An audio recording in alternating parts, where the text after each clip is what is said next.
자, 여러분 세 번째 시간입니다. 자, 이번 시간에는 이제 남은 거를 다 해야 되는데 갈 길 이른이 아니라 갈 길이 멀어요. 갈 길이 먼데 다 정리해 보도록 하고요. 우리 이제 뒤에는 제가 이제 주제들을 하나씩만 좀 거의 꼽아 왔기 때문에 뭐 다 할 수 있을 거라고 봅니다. 네, 차근차근 한번 해볼게요.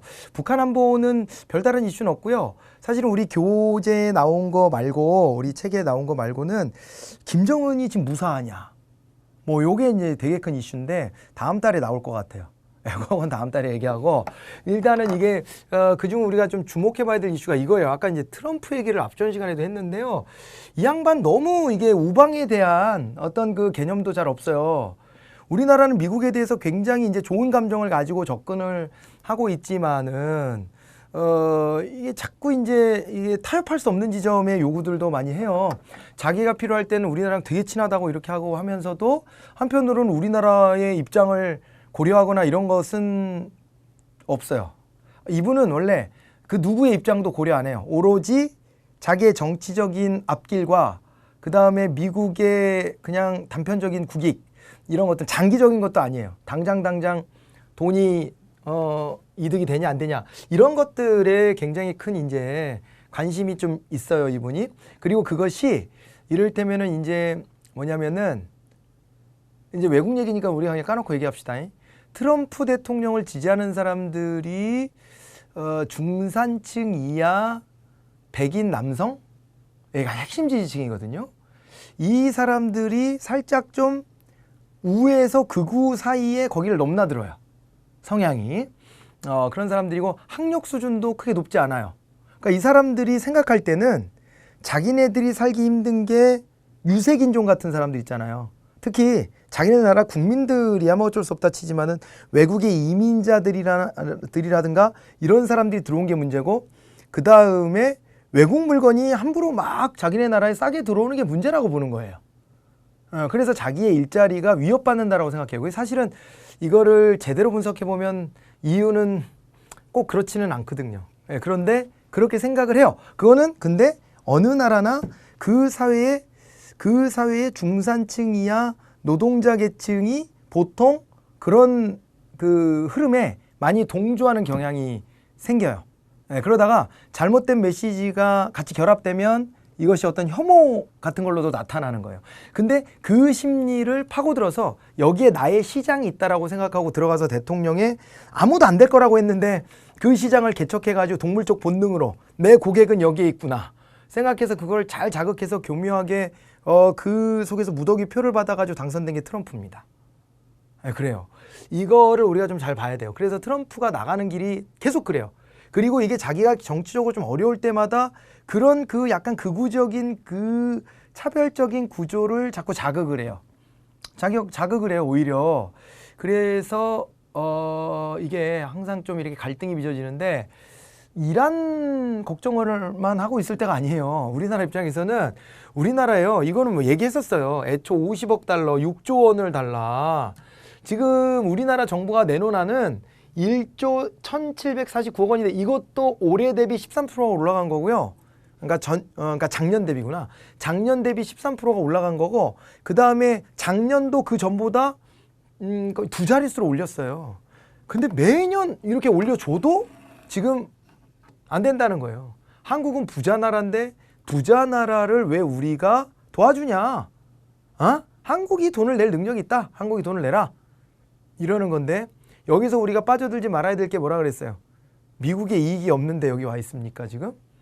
그 부분을 우리가 냉정하게 봐야 돼요. 냉정하게 봐야 되는데, 우리가 거래를 하는 거잖아요, 이게. 서로의 필요에 의해서 외교관계가 맺어지는 것이지, 일방적으로 미국이 우리를 구해준다?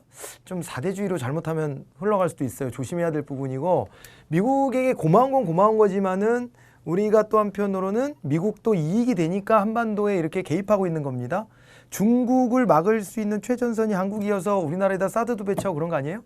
그러면은 미국도 그런 부분들을 인정해줘야 된다고요. 인정해야 되는데 우리에게 그거에 미군이 주둔하는 돈을 다 커버하고도 넘는 돈을 우리한테 요구하고 있는 거예요. 이러고 있는 거예요. 뭐라고 얘기하냐면 주한미군뿐만 아니라 전 세계 안보를 위해 우리가 노력해 주는데 그 한국도 같이 내라. 이런 식의 태도예요. 그래서 우리는 최선을 다한 것 같아요. 제가 볼 땐 이 정도면 진짜 최선 다한 거 아니에요? 최선을 다해서 심지어 미국의 국방장관도 이만하면 내가 대통령한테 칭찬받을 수 있겠다 생각하고 들고 갔다가 요거 더 먹은 거지. 요거 더 먹었어요. 이거 거부했대잖아요. 트럼프 대통령이. 그런 상황입니다. 앞으로 좀 잘 지켜봐 보시고, 지금 당장 좀 큰 지렛대가 되는 게, 여기에 이제 일하는 이 주한미군 부대에 일하는 항공기 근로자들이 8,500명 정도 수준이라는데 한 절반가량이 지금 무급휴직에 들어갔어요. 4월 달부터, 4월 초부터. 그렇게 들어갔는데 이게 좀 장기화될 것 같아서 그게 좀 걱정입니다. 예. 그래서 이것도 어제 많은 일이 있었는데 제가 지금 강의하는 시점에서 보면 이거에 대한 대책을 위한 것도 우리가 예산에 편성에 넣기로 이렇게 해가지고 그것도 이제 같이 통과를 시켰습니다. 그것 좀 봐두시고요. 자, 이거는 이제 기쁜 소식이에요. 문화 미디어는 요즘에 워낙에 문화 미디어가 지금 코로나19 사태로 죽을 맛이죠. 죽을 맛이죠. 예. 제가 코로나 초기에 이렇게까지 위기감 없었을 때 그때 마스크 쓰고 공연장에 한번 간 적이 있어요. 개념 없다고 또 나 혼나는 거 아니야? 근데 그때는 이런 거는 아니었고, 뭐 이제 되게 중국에서 난리가 났는데 우리나라는 뭐 이제 한 명 나왔다 뭐 이런 정도 될까 말까 할 때 그때 즈음이었던 것 같아요. 정확한 날짜는 아니고, 정확한 날짜까지는 내 기억이 안 나고. 그래서 그 공연 예약돼 있는 것들을 사람들이 다 봤다고요. 그때는 마스크를 다 착용하고 대신에 그러고 들어가서 다 봤는데 그게 마지막 타임이었던 것 같아요. 그러고 한 일주일쯤 지나면서 우리나라에서도 이제 감염 사례가 확인되고 이러면서 그때는 이렇게 우리가 혹시 모르는 걸 예방한다는 차원이 아니라 우리나라에서 이제 감염자가 나타난 거라서, 그러고 나니까는 막 이제 공연계가, 그래서 지금 공연이 이루어질 수가 없는 상황이고요. 공연장에 가서도 안 되는 상황이 돼버렸죠. 실제로 극장 저 영화관도 그렇고. 근데 차라리 영화관은 IPTV 같은 거라도 있고 넷플릭스라고 하는 것도 있지만 이 공연계는 완전 뮤지컬이나 이런 것들은 다 죽었어요.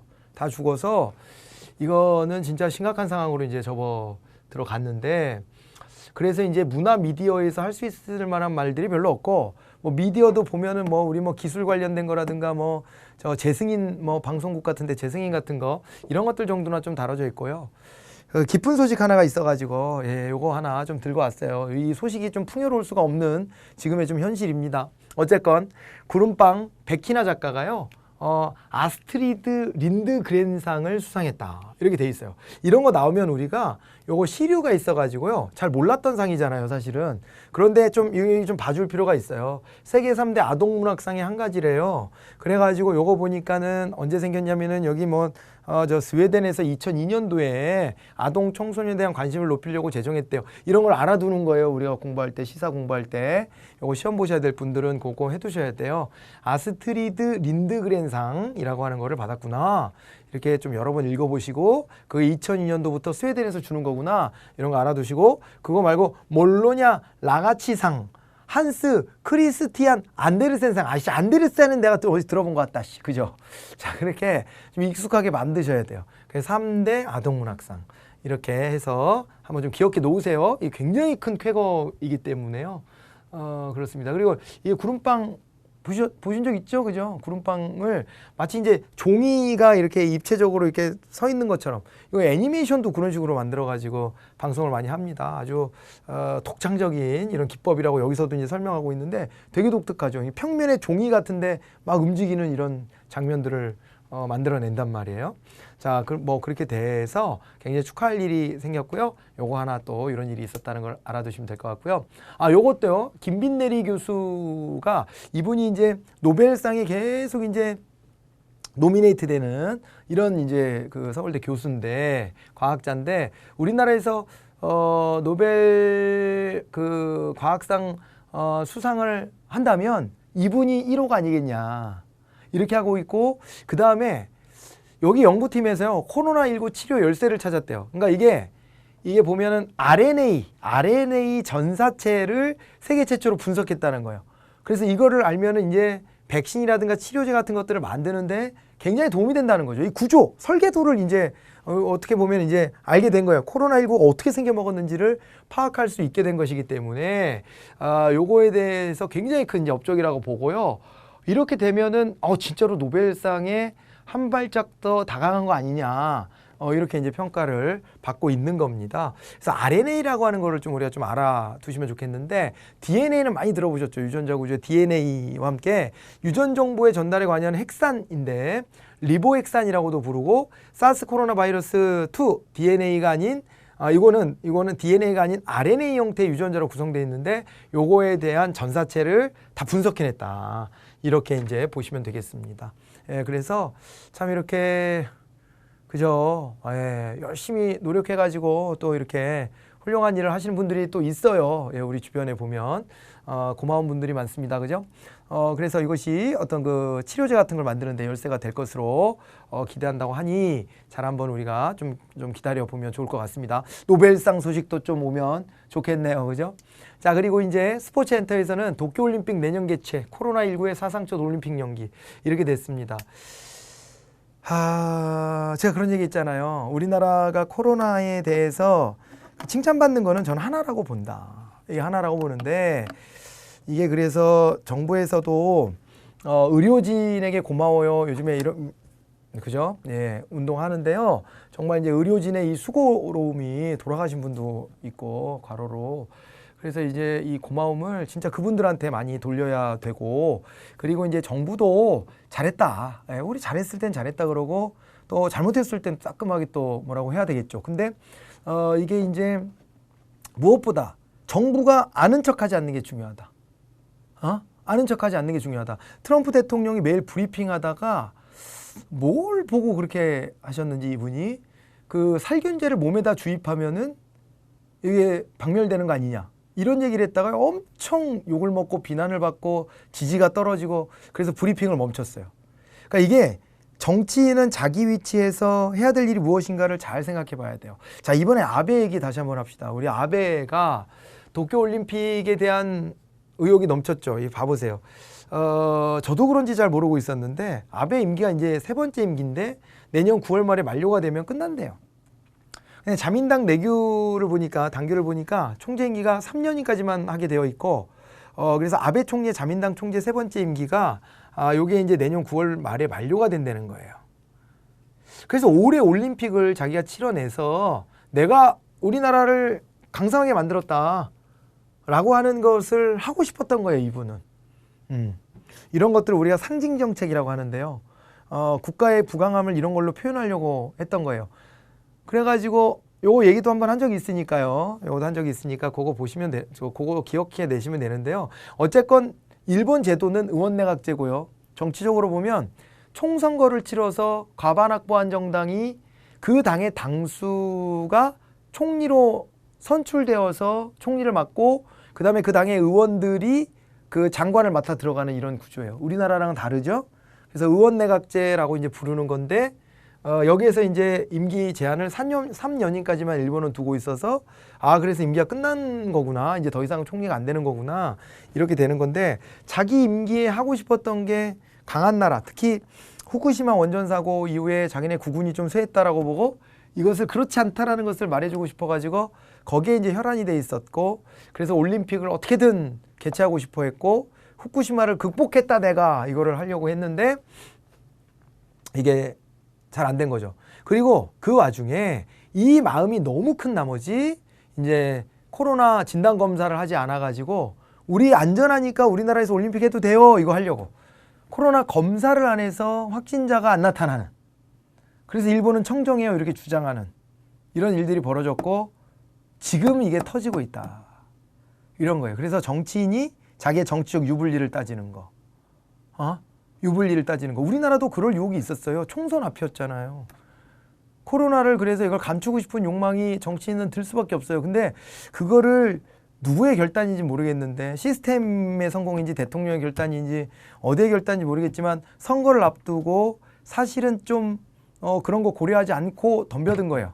결과가 좋았으니까 민주당이 총선에서 성공한 겁니다. 만약에 그렇게 하다가 결과가 안 좋아졌으면 총선에서도 별로 안 좋았겠죠, 당연히.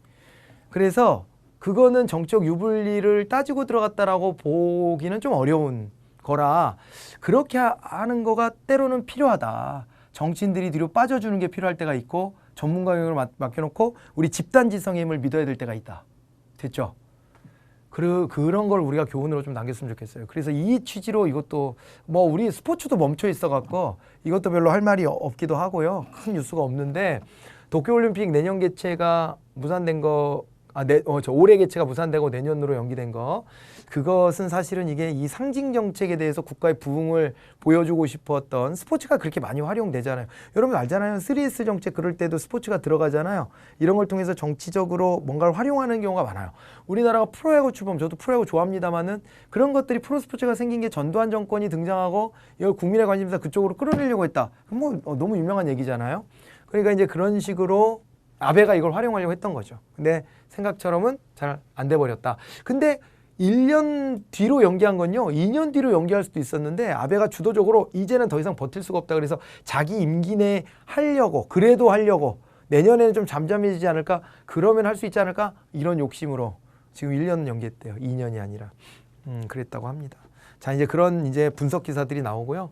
연기에 따른 추가 부담이 최대 3조 4,500억 원인데 이걸 누가 부담할 것이냐 가지고 IOC 국제올림픽위원회와 일본 정부가 좀 티격태격 아직도 옥신각신하고 있다고 합니다. 자, 이번에 이제 인물 용어 쪽으로 한번 들어가 볼까요? 간단히 보면 격리경제라는 말이 나왔어요. 예, 그래서 영어로 이제 큐코노미라는 말이 나온 건데, 그래서 이제 그 정부가 돈을 풀어도 소비로 이루어지지 않는 불안 심리가 좀 있는 건데, 우리가 지금 딱 이게 좀 이게 애매한 상황이 왔어요. 이제 이게 확 좀 이렇게 올라갔다가 다시 이렇게 안정 국면으로 오긴 했는데 불안함은 남아 있고, 그런 속에서 황금 연휴를 맞아 가지고 그래가지고 제주도에 막 숙박 시설이 이제 남아돌지 않을 만큼 이제 제주도 여행도 막 한 17만 명 규모가 간다 그러고, 이러니까 한쪽에서는 야, 좀 참아. 나도 여행 갈지 몰라서 이러고 있는 줄 알아. 좀 참지. 이 사람들이 왜 이래? 이러고 막 이제 뭐라고 하고, 제주도에서는 막 이제 관광객을 받아서 지역 경제를 살리긴 살려야 되지만 이 사람들이 또 이 열나는 사람 들어올까 봐 걱정돼 가지고 도라로방, 그 공항에 있는 도라로방에다 마스크를 씌워놨더라고. 마스크 필수 착용 막 이래가지고 그러고 있는데, 우리가 지금 이 선택의 기로에 놓여져 있는 거예요. 이게 경제가 또 잘못하면 너무 힘들어질 수 있기 때문에 어느 시점이 되면 이제 경제가 돌아가게 해야 되는데요. 우리가 지금 그거를 양면 전략을 쓰는 거예요. 사회적 거리 두기를 해야 됩니다라고 한쪽에서 말하면서도 정부도 다른 한쪽에서는 우리 재난지원금 줄 테니까 이거는 어디 가서 카드 형태로 해가지고 가서 긁어서 언제까지 이거는 가서 소비를 해야지 이거는 되는 거지, 이거 돈으로 안 줍니다, 이렇게 하고 있어요. 그러면 격리 경제라고 해가지고 이게 사람들이 그래도 불안하니까 정부가 돈을 풀어도 소비하지 않는 성향이 나타날 수 있다고 했지만, 이거를 이렇게 우리가 경제적 요인을 어느 기간까지 쓰지 않으면 안 되는 걸로 이렇게 줘버리면 격리 경제의 반대로 가는 거잖아요. 돈 써라 이렇게 하는 거잖아요. 경제가 돌아야 되니까. 그래야지 고용도 유지되고. 그래서 그런 어떤 그 선택의 기로, 이걸 적절하게 조화해내는 그것이 많이 필요합니다. 그래서 우리 국민들의 지혜도 많이 필요한 것 같아요. 그러니까 소비는 해주되 너무 빠글빠글 모여가지고 아무 일 없었다는 듯이 이렇게 하는 것은 안 된다. 그래서 그거 있었잖아요. 군대 가기 전에 여행 가서 부산에 가서 놀았던 대구의 그 청년이 열이 나고 그래서 코로나 양성이 됐는데, 그 전에 가가지고 부산에 가가지고 막 클럽 가고 막 술집 가고 밤새 놀았잖아요. 횟집 가고. 그래서 이제 바짝 긴장하고 막 이랬잖아요. 그러니까 우리가 좀 자중하면서도 일단 소비들을 좀 이렇게 너무 위축되진 않게 하는 이런 게 이제 필요한 단계가 됐다. 이렇게 이제 봐야 되고요. 이코노미. 돈을 풀면 원래는 이게 소비로 이어져야 되는데 돈을 풀어도 사람들이 꽁 하고 있다, 이런 거예요. 그래서 우리나라는 쓰는 방식이 이거를 마치 바우처처럼 이거를 이제 구매 증서 같은 형태로 주고 있다는 거죠. 예, 그 점을 한번 떠올려 보시면 되고요. 동학개미 운동은 이게 이제 주식 시장에서 벌어진 일입니다. 외국인 투자자가 한국 주식을 팔면 급락세로 이렇게 떨어지니까 이에 맞서서 우리 개미 투자자들이 대규모 매수를 한 거예요. 그래서 이게 우리 주가가 너무 떨어지면 안 돼! 이러면서 막 이제 동학개미 운동이라고 이렇게 불렀어요. 그런데 이게 주식시장의 변동성과 불확실성이 크게 확대됐기 때문에 여윳돈이 있는 사람은 지금 낮아진 상태에서 망하지 않을 기업을 찾아가지고 투자하는 것이 뭐 가능할 수 있는 얘기인데, 망할 가능성이 낮은 기업에. 그런데 이제 뭐냐면 막 돈을 빌려서 하거나 이렇게 하면 안 된다. 지금보다 주가가 더 떨어질 가능성이 계속 상존하기 때문에 단기적인 계획을 가지고서는 이건 함부로 뛰어들지 마라. 오히려 이제 경고하고 나선 상황이라고 보시면 되고요. 페어 펀드는 공정한 펀드. 그래서 요거는요, 요즘에 라임 사태 때문에 지금 난리가 났어요. 관계자들이 숨어 있다가 다 잡혔는데, 이게 이제 공정한 펀드라는 뜻으로 불완전 판매 등 잘못을 한 행위자에게 벌금을 부과한 후 이 자금으로 피해를 본 투자자들을 구제하는 펀드를 공정 펀드, 공정한 펀드, 페어 펀드다, 이렇게 이제 한다는 거예요. 그래가지고 다수 소액 투자자가 불공정 거래를 당해도 있잖아요. 정보도 부족하고 소송을 나설 엄두도 안 나고, 그래서 이 소액 투자한 거를 아이씨 짜증나 씨 내 재수 못 붙어서 똥 밟았네 이러고 그냥 포기하는 게 아니라, 이 소송을 제기하기 어려운 사람들을 상대로 해서 미국의 증권거래위원회가 처음 도입을 했는데, 이거를 갖다 어떻게 하냐면은 공정한 펀드를 조성해 가지고 이걸 가지고 구제해 주는 건데, 공정한 펀드는 어떻게 조성하냐, 이렇게 나쁜 짓 한 사람들한테 돈을 가져다가 여기에 있는 돈을 끌어다가 이 사람들한테 다시 나눠줘서 다시 배분해 주는 방식이라. 네, 이렇게 해서 국가가 나서 중간에서 그 역할을 해주는 거 페어 펀드라고 한다.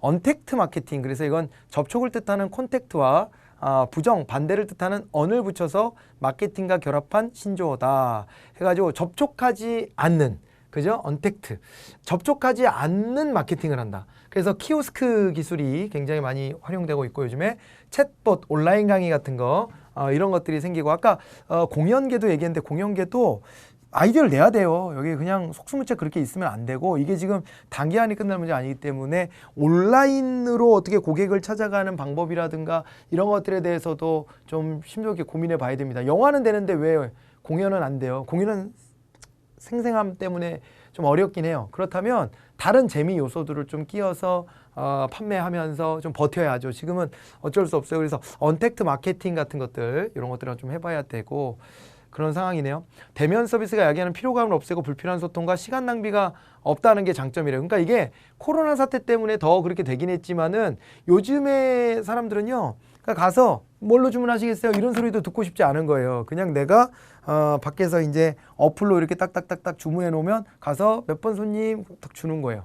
예. 그리고 이게 비콘이라는 기술이 있어가지고요, 비콘 같은 것들을 설치해 놓고 그 다음에 앱을 누군가 깔고 있으면 비콘이 가까이 오는 핸드폰을 잡아요. 그래서 저 핸드폰 번호가 우리 가게로 가까이 오는구나. 이 손님이 뭘 주문하는 사람인데, 어플로 이 손님이 왔구나 만들기 시작해서 그걸 주는 거예요. 바로. 이런 기술이 충분히 다 가능합니다. 그렇기 때문에 이제 이렇게 비대면을 해가지고 하는 마케팅 같은 것들이 많이 풍성해지고 있다. 그렇지만 이것도 이제 정보격차 문제 같은 게 있을 수 있고, 뭐 인간 대 인간이 너무 외로워질 수 있지 않을까, 이런 걱정도 한다고 해요. 자, 셀러리 캡은 이거는 이제 스포츠 용어입니다. 한 팀 선수들의 연봉 총액이 일정액을 넘지 못하도록 제한하는 제도고, 이거는 미국에서 NBA에서 시작이 됐고요. 그리고 이제 미국 뭐 프로 야구 같은 데서도 하고 그래요. 한국에서는 KBL하고 V리그에서 셀러리 캡을 시행하고 있고, KBO 프로야구가 가장 이제 연봉이 센데, 우리나라에서는 여기에서도 2년의 유예 기간을 두고 2023년 시즌부터 셀러리 캡 도입을 확정했다, 이렇게 봐주시면 됩니다. 이거 왜 그러냐면, 돈 많은 구단이 자기네 연봉 막 주고 선수들을 막 다 매집하면 재미가 없어. 이게 미국에서, 제가 NBA는 원래 이게 팬이 아니어가지고 거기에는 어떤 팀이 그랬는지 잘 모르겠는데, 야구는 제가 기억나요. 네. 메이저리그에서요, 뉴욕 양키스가 돈이 많아가지고 이게 뭐 괜찮은 선수들을 엄청난 돈을, 천문학적인 돈을 주고 다 스카우트해서 데려가는 거예요. 그렇게 이제 데리고 가니까는 이제 어떻게 돼요? 그렇게 되니까는 재미가 없지. 맨날 거기가 우승하고 한동안 그랬어요. 그래서 셀러리 캡 제도를 탁 씌워놓으니까 연봉 상한선이 있어가지고 그 훌륭한 선수들, 그러니까 실적을 내는 선수들을 다 데리고 갈 수는 없죠. 예, 그런 상황들이 오더라고요. 자, 이제 그런 조치다. 그리고 뭐 구단 입장에서는 또 과도한 이런 경쟁으로 돈을 너무 많이 줘야 되는 거, 이런 것도 이제 막을 수 있고, 그런 점은 좋은데, 선수들 입장에서는 또 이제 이게 인센티브가 좀 떨어지는 이런 측면도 이제 생기는 것이겠죠. 경자유전 원칙은요, 농사 짓는 사람만 농지를 소유할 수 있다는 것이에요. 그래서 우리 보통 그 고위공직자 후보자들 중에 땅 투겠다 그럴 때, 이거 농지를 어떻게 소유하셨어요? 이런 거 많이 걸려요. 그래서 이게 원래 경자유전 원칙이 이렇게 있는데, 이게 이제 농지를 함부로 투기 대상으로 삼지 말라는 것, 이런 것들로 경자유전의 원칙이 있는 건데요. 이게 뭐 총선 과정에서 이 관련해 가지고 이게 경자유전의 원칙을 개헌에다가 넣어야 되는 거 아니야? 막 이렇게, 헌법에다가 개헌할 때 넣어야 되는 거 아니야? 막 이렇게 됐는데, 그래가지고 좀 이제 용어가 이게 좀 이제 튀어나왔어요. 우리 개헌 얘기를 하기 위해서라도 이제 하시사로 넘어갑니다. 개헌 얘기, 개헌의 요건 같은 것들이 있고 그런데 이게 이제 총선 기간에 개헌 얘기도 이제 나왔습니다. 다음번 국회에서는 개헌해야 되는 거 아니야? 뭐 이런 얘기를 또 이제 하기도 했는데 개헌을 한 세력이 할 수는 없게 됐지만은 그래도 개헌에 근접한 의석을 한 정당이 먹어가는 거의 초유의 사태가 벌어졌어요. 자, 우리 이제 하시사로 총선 얘기 안 할 수가 없습니다. 이번 총선에 인상적인 장면들이 몇 가지가 있습니다. 일단은 이렇게까지 우리 민주화 이후에 이렇게까지 얻은 적이 있었나? 살펴보면은 2008년 총선이 있었습니다. 2008년 총선이 있었는데 2008년 총선 때 그때 이제 서울에 뉴타운 열풍 같은 게 불면서 그러면서 이제 당시에 이제 지금의 이제 보수 세력이지 그때가 새누리당이었었던 것 같은데 정당 이름들이 자주 바뀌어가지고 그렇긴 한데요. 그 세력이 이제 과반을 단독으로 차지했고요. 그리고 또 다른 보수 정당이 또 의석을 꽤 얻고 이런 식으로 해서 보수 계열이 180석 이상을 가져간 적은 있었어요. 그런 적은 있었지만 나머지 시기들을 보면 희한하게 예측과 달리 희한하게 과반을 먹더라도 과반을 겨우겨우 먹는 정도로 이렇게 선거가 끝나는 게 아주 이게 묘미였습니다. 그러니까 국민들이 어느 한쪽으로 확 쏠리는 이런 것들을 안 해줬었어요. 안 해줬었는데 이번 선거는 확 쏠려버렸어요. 쏠려버렸는데 이거 제가 예측하면서도 말씀을 좀 드렸었을 거예요. 그게 우리가 이제 중위투표자 이론이라는 게 있어요. 정치학에서, 정치학 내지는 경제학에서 같이 쓰는데 중위투표자 이론이라는 게 이런 거예요. 우리가 보면은 여기가 이제 보수고 여기가 진보라고 했을 때 여기에 이제 우리나라 표현으로는 여기가 이제 집토끼들이 있어요. 보수 유권자들 여기 모여 있고요. 진보 유권자들 이렇게 모여 있어요. 그래서 이 사람들이 이렇게 있는데 이걸 집토끼야. 어차피 이 사람들은 보수만 찍고 이 사람들은 진보만 찍을 거예요. 절대 딱 이쪽으로 못 넘어가. 근데 우리가 스윙보터라 그래가지고 가운데 있는 사람 스윙보터예요. 약간 정치 냉소적인 사람들도 좀 있고 정치에 관심이 조금 덜한 사람도 있고 그냥 보통의 사람들이 많이 들어가 있어요. 정치에 관여가 좀 적은 사람들이 많이 있죠. 이 사이에 냉소적이거나 이런 사람들이 있는데 선거는 말이에요. 보세요. 선거는요. 가운데 있는 깃발을 차지해야 이겨요. 그러지 않아요? 선거는?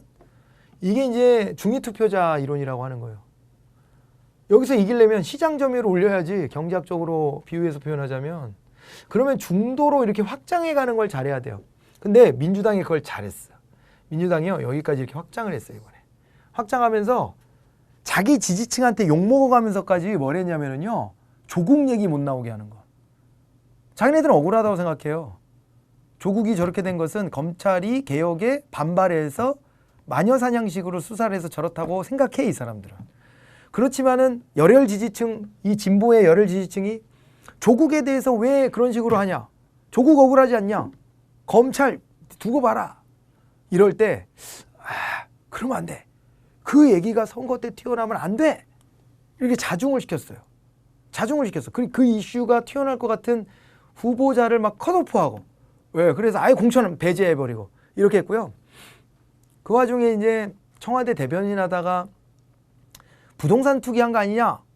알고 봤더니 그분은 투기를 한 인생은 아니고 가만 보니까는 이제 평생 전세 살다가 뭐 상가 건물 하나를 얻긴 얻었는데 그걸 가지고 이제 의심을 산 거예요. 본인은 억울하다고 의심하고 보는 사람 계속 의심하고 보는 거죠. 그래서 내가 잡음에 내가 시달리면서 대통령한테 부담 줄 수 없다고 청와대 대변인을 사퇴했는데 이분이 총선 나오고 싶었는데 그것도 민주당에서 컷오프했어요. 자칫 청와대가 시비에 빨려 들어갈 수 있다. 본인이 좀 억울하더라도 대승적 차원에서 물러서줘라. 이런 식으로 관리를 해 들어갔어요.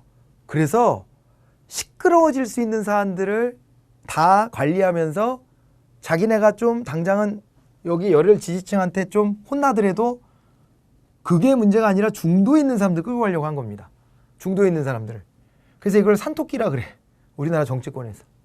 이걸 잡으러 간 거예요. 잡으러 갔고 여기 지지층들이 막 욕을 하다가 나중에는 한 정당이 생겼어요. 한 정당이.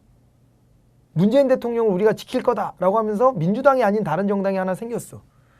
그래서 그 정당에 아까 말했던 그런 이제 열혈 조국 수호 뭐 그다음에 또 저기 부동산 아까 그 좀 약간 본인 억울하다 하시는 분 다 거기에 들어가 가지고 후보자가 됐어요. 그래서 그 당이 열혈 지지층들의 표를 뺏어갈 것 같으니까 오히려 그 당을 막 공격을 했어요. 민주당이. 공격을 하면서 분산되면 안 된다고. 분산되면 안 된다고. 그런 전략을 폈어요. 이거 잘 보세요. 이걸 제가 민주당 얘기를 길게 하려는 게 아니라 여러분들이 알고 있어야 되는 중위투표자 이론을 얘기하는 거예요. 중위투표자 이론은요. 집토끼가 우리한테 당연히 따라온다라는 전제하에 산토끼 잡으러 가는 거예요. 그래서 가운데 깃발을 뽑아내야 돼요. 그런데 민주당은 그 관리를 한 거예요. 근데 집토끼를 뺏어갈 수 있는 열혈 진보의 유권자들 데려갈 수 있는 정당이 생기니까 여기를 공격 안 하고 여기를 막 이제 왜냐하면 이거는 당연한 전제 속에서 중도를 잡아야 되는데 이게 흔들리니까 여기 있는 사람들은 그게 속이 후련한 거거든요. 그래서 그런 전략을 막 쓴 거예요. 네. 이렇게 됐고요. 그래서 여기 새롭게 이렇게 열혈 지지자들이 만든 정당에 있는 사람들이 다 민주당 계열 사람들이에요. 근데 이 사람들이 상처를 많이 입었어. 같은 동지인 줄 알았는데 우리를 막 이렇게 공격하다니 뭐 이렇게 상처를 입었는데 이거는 선거 전략상으로는 굉장히 영리한 선택이에요. 근데 보수 진영이 폭망한 이유요? 그거는요. 여기에서요. 요쪽에 끝에 있는 사람들이 박근혜 억울해요. 박근혜 석방해 주세요. 하고 있어요. 그러고 맨날 그 광화문 나가서 집회해요. 근데 이 사람들이 막 또 보수 유튜버 뭐 그런 사람들 많잖아요. 이런 사람들이 여기에 얘기를 대변하는데 여기에 빠진 거예요. 이 정당이.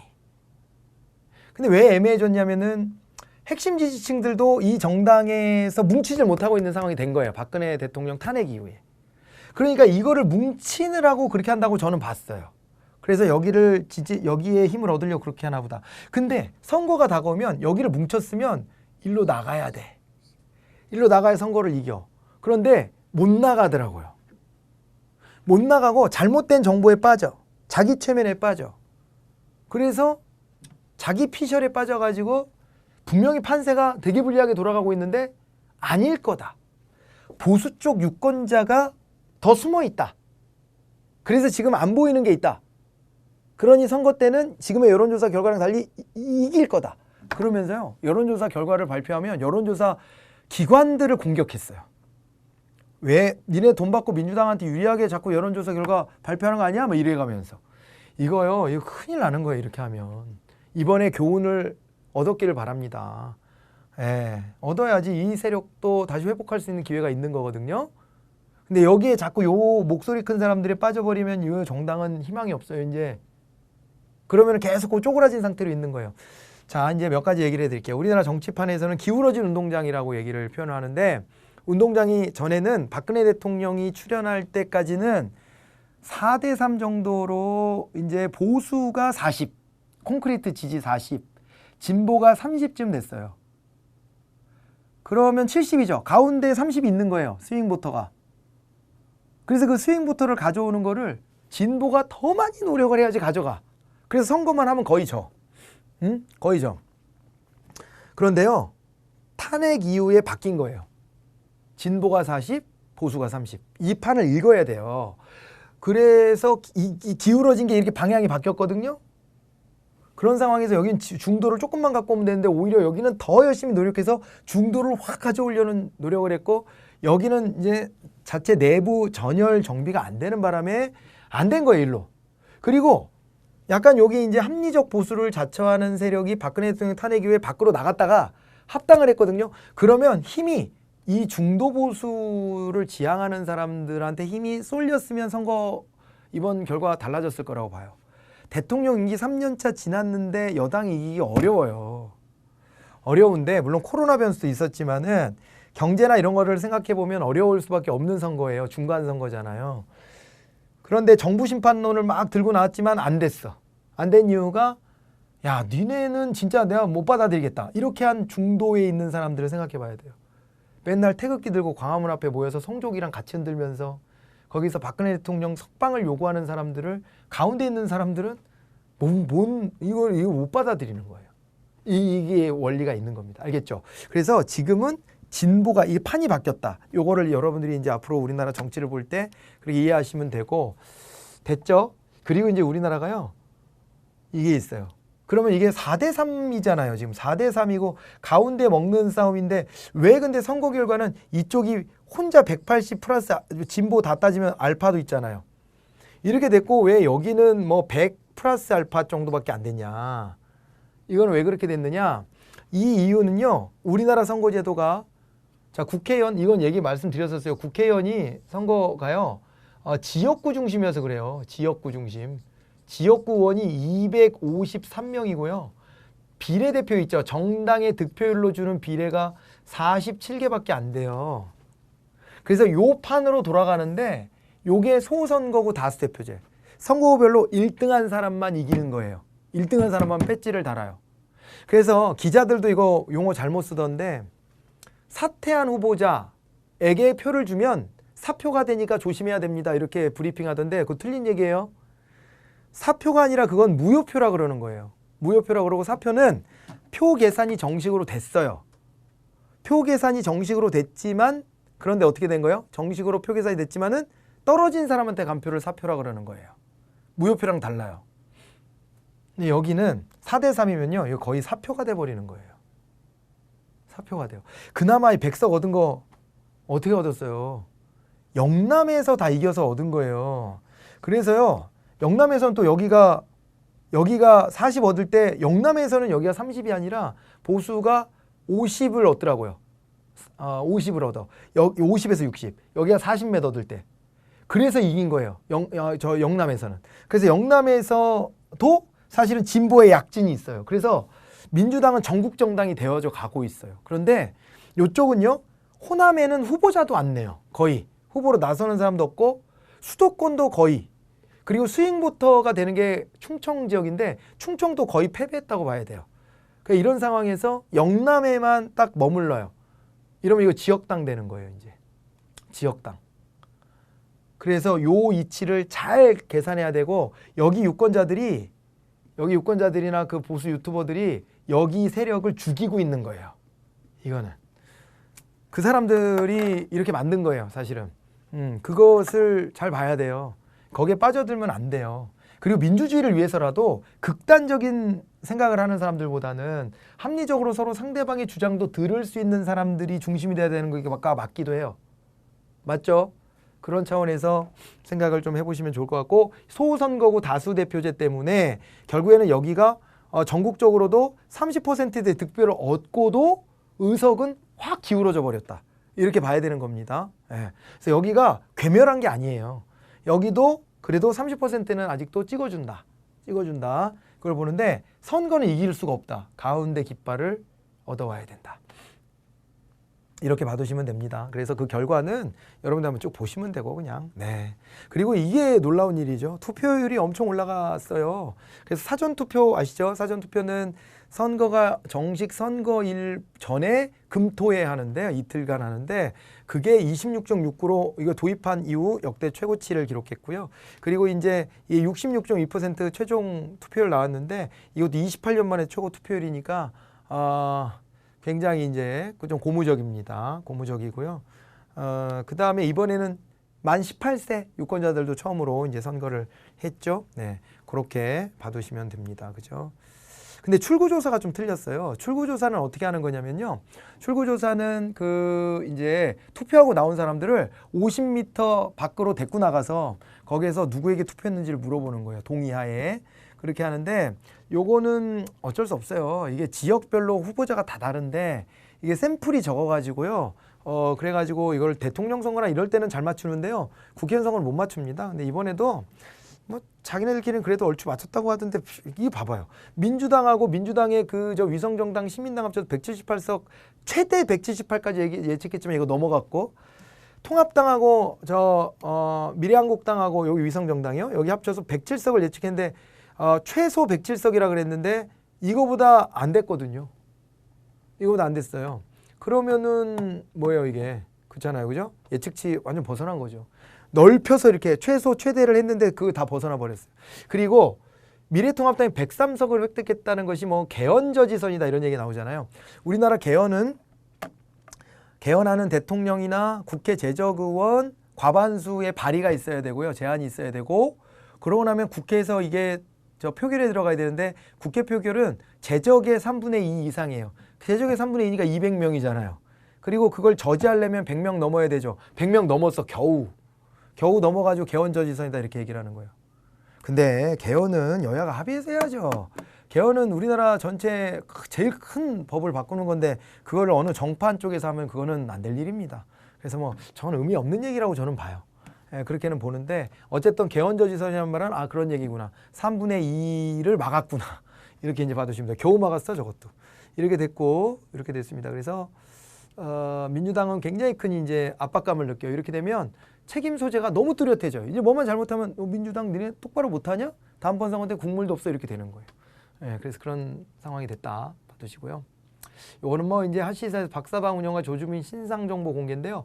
신상정보 이거 사건을 제가 다루려고 하는 건 아니고, 신상정보라고 하는 것을 공개할 것이냐 말 것이냐에 대해서는 어떻게 생각하세요?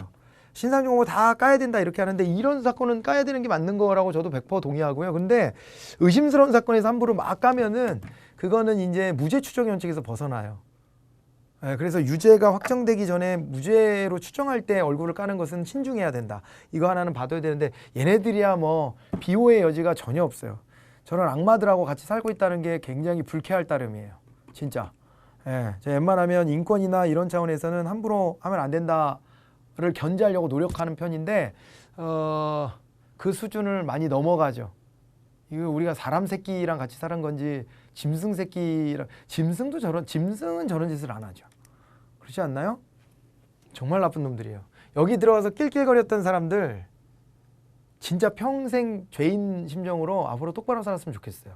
20만 명 유료 회원이 뭐 이런 방들이 그게 계속 생기고 있다면 이게요. 제정신이에요 이게 지금. 이거는 도저히 우리가 또 비호할 수 없는, 너무 불쾌하고 너무 부끄러운 우리의 모습이기도 하고, 그리고 용납할 수 없는 일이기도 합니다. 그런데 다만 이 사건뿐만 아니라 우리가 이제 신상정보에 있어서는 어디까지를 봐야 될까를 좀 봐야 되고, 그 다음에 또 하나는 이 미성년자들, 이게 어른들 책임 아닙니까? 왜 애들을 이렇게 만들어놨나 진짜. 우리가 애들이 왜곡된 인식을 갖고 사람에 대한 인권의식을 못 갖고 있도록 만든 우리의 책임에 대해서 좀 한번 생각해 봤으면 좋겠고, 얘네들의 처벌은 또 이제 소년법하고 이제 좀 이제 충돌되는 부분이 있기 때문에 그것도 한번 생각해 봐야 될 게 있고요. 그 다음에 이런 거는요, 텔레그램서부터 출발해서 이게 텔레그램이 만들어진 게 사실은 이제 러시아의 통신 감청 같은 것들을 피하려고 만든 거라, 이게 우리의 어떤 사생활의 자유, 통신의 자유를 보장할 목적으로 만들어졌는데, 이거를 이렇게 악용한다면은 우리가 정보사회에 또 하나의 어두운 측면이 되는 거예요. 그래서 이런 메신저들도 한번 좀 알아놔 두세요. 그렇게 하시고, 디지털 장의사 이거 아시죠? 지들이 또 잡히진 않으려고 이 짓거리들을 하고 있던데, 정말 비겁하고 나쁜 놈들입니다. 정말. 그죠? 그래서 그렇고, 얼마 전에 또 그런 일도 있었어요. 어떤 사람이 술 먹으면서 술김에 친구들한테, 야, 나 사실은 여기다 돈 보냈었다. 이거를 자백했네? 근데 친구들이 그걸, 남자친구들이 처음에는 놀라다가 나중에는, 야, 괜찮아, 얘기 좀 해봐. 그거 어땠어? 이거 같이 가해하는 거예요. 2차 가해. 그리고 이게 친구입니까? 이게? 이렇게 해서는, 야, 이 새끼 너 진짜 어쩌다가, 너 이거는 안 될 일 아니야? 이렇게 하면서 그걸 어떻게 해야 될까를 좀 같이 고민해야 될 것이지, 야, 그게 뭐 어떤 내용인데? 뭐가 궁금한데요? 잠재적으로 그런 성향을 가진 사람들 아니야, 주변에? 그래서 거기에 여성도 있었나 봐요. 그분이 그 장면을 찍어가지고 이거를 오픈을 해가지고 그것 때문에 수사 대상에 올랐다고 하더라고요.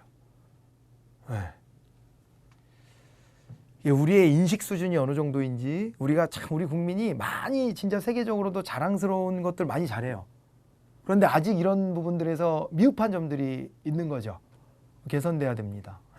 개선돼야 돼요. 피해자 중심주의로 우리가 피해자의 입장에 서서 고민해줘야 되는 이런 것들이 또 있어요. 이것도 한번 얘기했던 거라 또 그래요. 근데 계속 이게 이제 이슈가 되고 있고요. 진짜 장난 아니에요. 이거 계속 나타나고 있어요. 추적단 불꽃, 요 이름도 하나 알아두세요. 대학생 2명이 익명으로 탐사 보도를 해가지고 이걸 이제 증거를 체증하고 해가지고 이 사건을 언론사랑 공유해서 그 사실을 알려내면서 이것이 이제 경찰에 관심을 갖고 이제 이걸 가지고 이렇게 많이 검거해 낸 거예요. 예. 이렇게 되고 우리가 뿌리를 뽑으려면 철저히 이거는 끝까지 추적한다라는 걸 줘야 돼요. 예, 그렇게 해야지 다시는 이런 일들이 안 발생했으면 좋겠습니다, 정말. 자, 그래서 요거는 우리 이제 여러분들 책에도 나와 있는 건데 여기에 이제 이런 요 이제 SNS들 어떤 것들이 이제 있는지 좀 암호화되는 것들 한번 좀 이렇게 열거를 한번 해봤습니다. 저 여러분들이 한번 읽어보시면 될 거예요. 자, 이렇게 해가지고 우리가 준비한 내용을 모두 다 했습니다. 아이씨, 마지막에 저걸 해가지고 찝찝하다, 짜증나게, 그죠? 그런데 여기서 우리가 이제 알아야 될 어떤 그 지식들 어떤 것들인지 그거 중심적으로 우리가 좀 다시 한번 들여다보시고요. 이번 달 또 준비된 내용은 이것으로 마무리하도록 하겠습니다. 다음 달에는 좀 밝은 뉴스들 있기를 좀 바랍니다. 네, 밝게 마무리했으면 좋겠네요. 다음 달엔 그 염두에서 좀 준비해야 되겠다, 그죠?